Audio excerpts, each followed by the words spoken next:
Shalom, welcome back. We are up to book 15 in the sermons of Peter, working our way through the Rock of a Sure Foundation.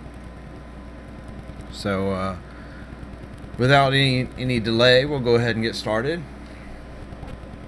At break of day, our father, with our mother and his 3 sons, entered the place where Peter was, and addressing him, sat down. Then we also did the same at his request. And Peter, looking at our father, said, I'm anxious that you should become one of the same mind as your wife and children, in order that here you may live along with them, and in the other world, after the separation of the soul from the body, you will continue to be with them, free from sorrow. For does it not grieve you exceedingly that you should not associate with each other? And my father said, Most assuredly.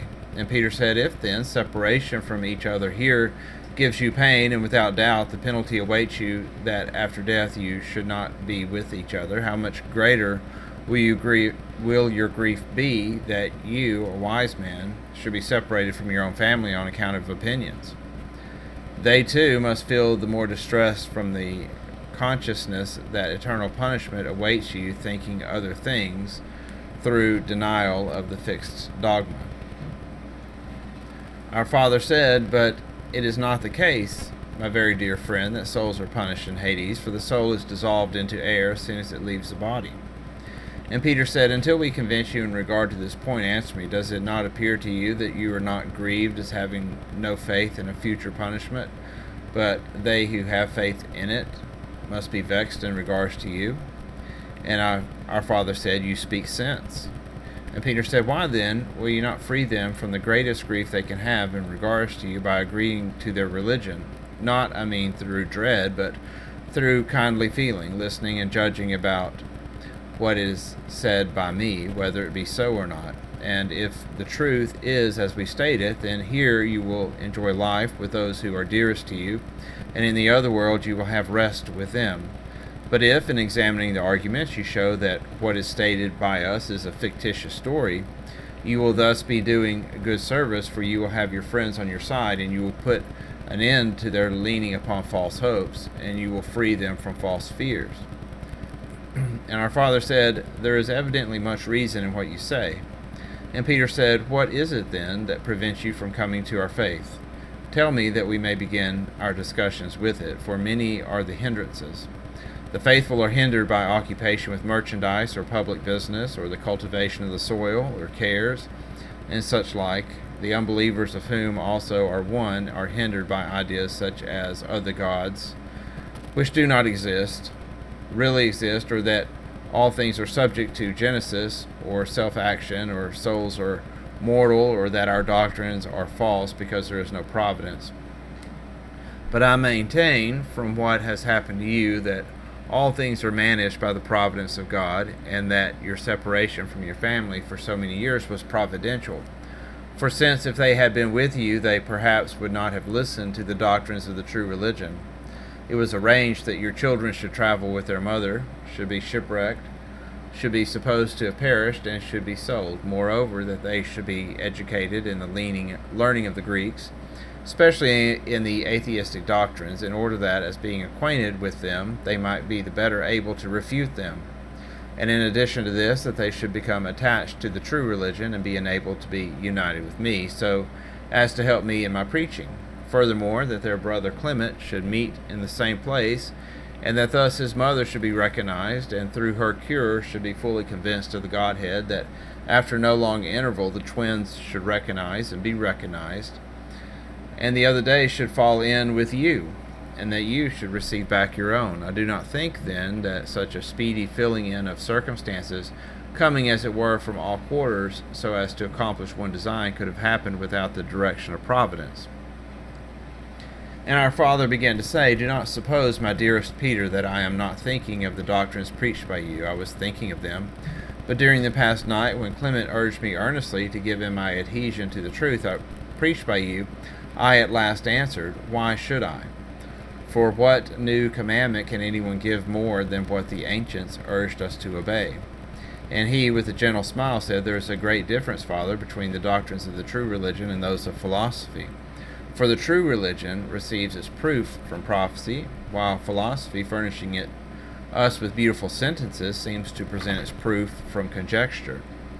On saying this, he took an instance and set before us the doctrine of philanthropy, which he had explained to him, which rather appeared to me to be very unjust, and I shall tell you how. He alleged that it was right to present to him who strikes you on the one cheek the other also, and to give to him what takes away your cloak, your tunic also, and to go 2 miles with him who compels you to go 1, and such like. And Peter answered, You have deemed unjust what is most just. If you are inclined, will you listen to me? And my father said, With all my heart. And Peter said, What is your opinion? Suppose that there were 2 kings, enemies to each other, and having their countries cut off from each other, and suppose that some one of the subjects of one of them were to be caught in the country of the other, and to incur the penalty of death in his account. Now if he were delivered from the punishment by receiving a blow instead of death, is it not plain that he who let him off is a lover of man?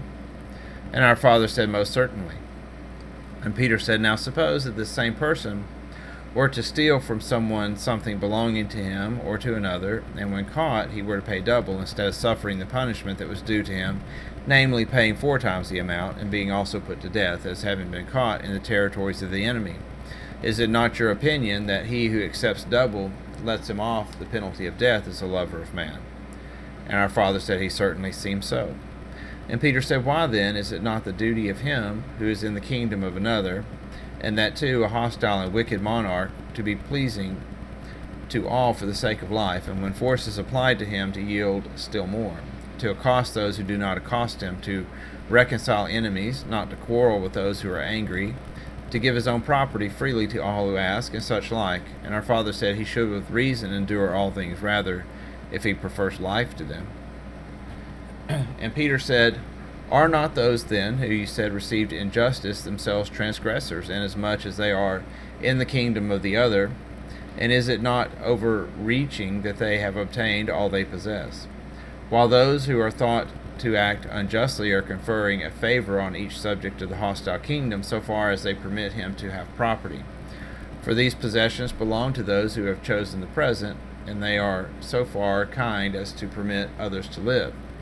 This then is the parable. Now listen to the actual truth. The prophet of the truth, who appeared on earth, taught us that the Maker and God of all gave 2 kingdoms to 2 princes, good and evil, granting to the evil prince the sovereignty over the present world along with law, so that he should have the right to punish those who act unjustly, but to the good prince he gave the eternal to come. But he made each man free with the power to give himself up to whatsoever he prefers, either to the present evil or the future good.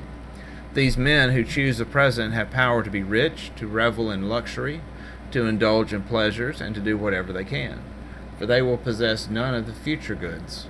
But those who have determined to accept the blessings of the future reign have no right to regard as their own the things that are here, since they belong to a foreign king, with the exception only of water and bread, and those things procured with sweat to maintain life.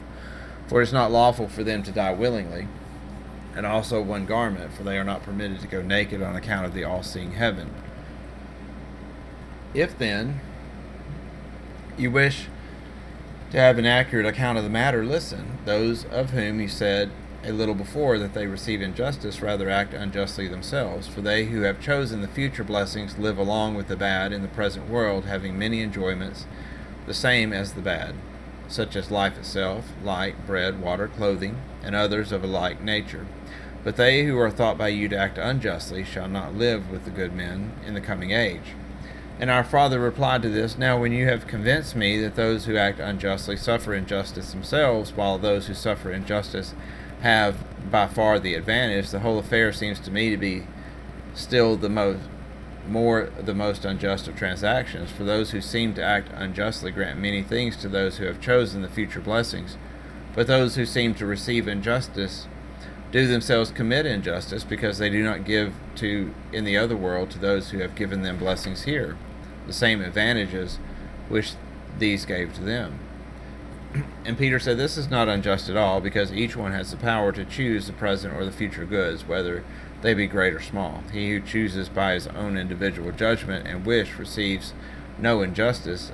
Not even should his choice rest on what is small, since the great lay with within its choice, as in fact did also the small. And our father said, You are right, for it has been said by one of the wise men of the Greeks, the blame rests with those who choose. God is blameless.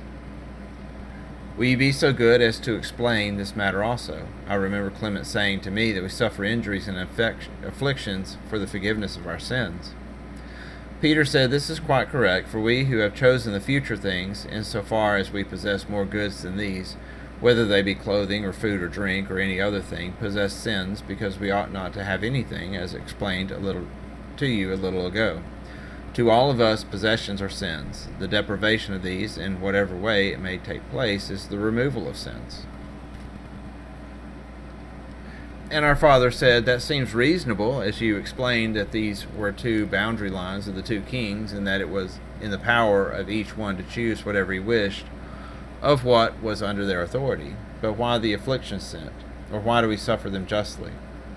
And Peter said, Most justly, for since the boundary line of the saved is, as I said, that no one should possess anything, but since many have many possessions, or in other words, sins, for this reason the exceeding love of God sends afflictions on those who do not act in purity of heart, that on account of their having some measure of the love of God, they might, by temporary afflictions, be saved from eternal punishments. And our father said, How then is this? Do we not see many impious men poor? Then do these belong to the saved on this account? And Peter said, Not at all. For that poverty is not acceptable which longs for what it ought not, so that some are rich as far as their choice goes, though poor in actual wealth, and they are punished because they desire to have more. But one is not unquestionably just because he happens to be poor, for he can be a beggar as far as actual wealth is concerned, but he may desire and even do what above everything he ought not to do. Thus he may worship idols, or be a blasphemer, or a fornicator, or he may live indiscriminately, or perjure himself, or lie, or live the life of an unbeliever. But our teacher pronounced the faithful poor blessed, and he did so not because they had given anything, for they had nothing, but because they were not to be condemned as having done no sin, simply because they gave no alms, because they had nothing to give. And our father said, In good truth, all seems to go right as far as the subject of discussion is concerned, wherefore I have resolved to listen to the whole of your argument in regular order.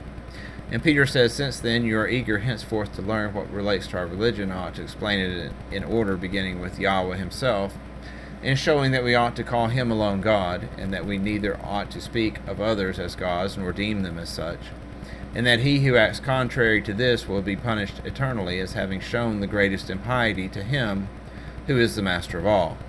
In saying this, he laid his hands on those who were vexed by afflictions, and were diseased and possessed by demons, and praying, he healed them, and dismissed the multitudes. And then, entering in this way, he partook of his usual food, and then went to sleep. Alright, so that's the end of book 15. We will pick it up in book 16 next time. Shalom.